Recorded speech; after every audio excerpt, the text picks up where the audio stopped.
मी फक्त असा काही आरोप केलेला नाही आहे, तोंडी आरोप.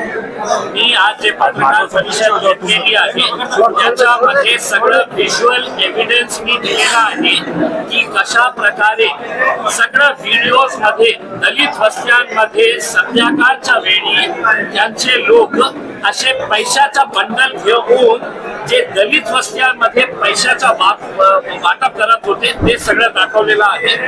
त्यांच्या ऑफिसेस मध्ये कशा प्रकारे मुस्लिम समाजाच्या महिलांना एजंटांच्या मार्फत कशा प्रकारे त्यांना आत बोलवण्यात येत होते आणि त्यांच्या हाताला शई लावून त्यांना 1000, 2000 किंवा 3000 रुपये देऊन त्यांच्याकडून इलेक्शन कार्ड घेण्यात येत होते.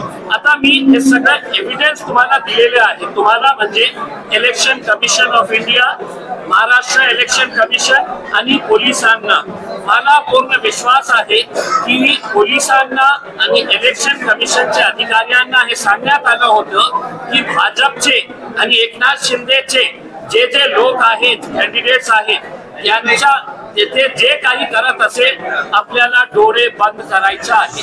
मी दिलेला आहे. अपेक्षा हेच आहे की इकडचे पोलीस कमिशनर असू द्या, पोलिसांचे अधिकारी असू द्या, कलेक्टर साहेब असू द्या, आरओ असू द्या, की मी तुमच्यावर आरोप करत आहे.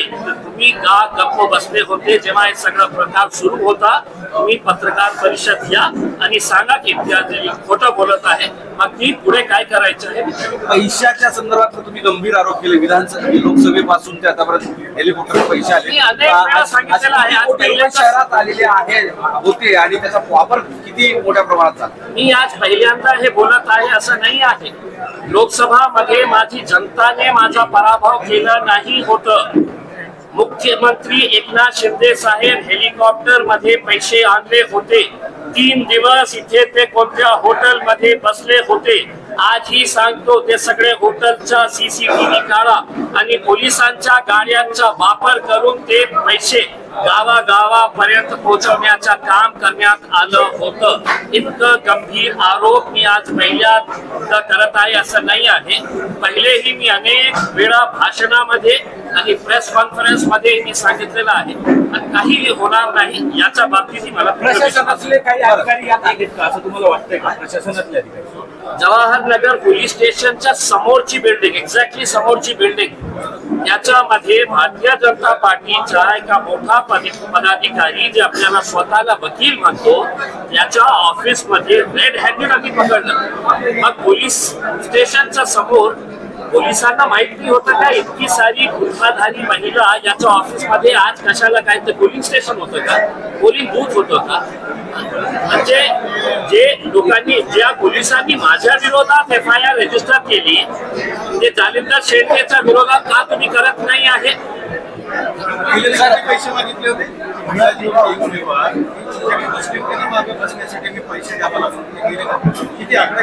2 लाख रुपये द्या, 2 लाख रुपये द्या.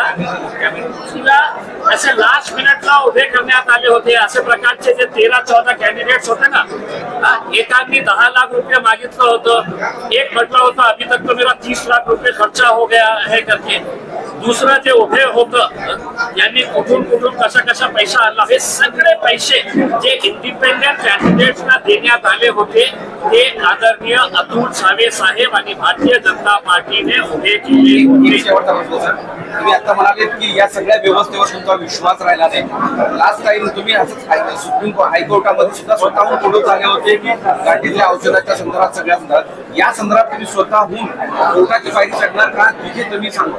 मला फक्त हे बघायचे आहे की मी थेट आरोप फ्री अँड फेअर इलेक्शन आम्ही घडवून आणतो.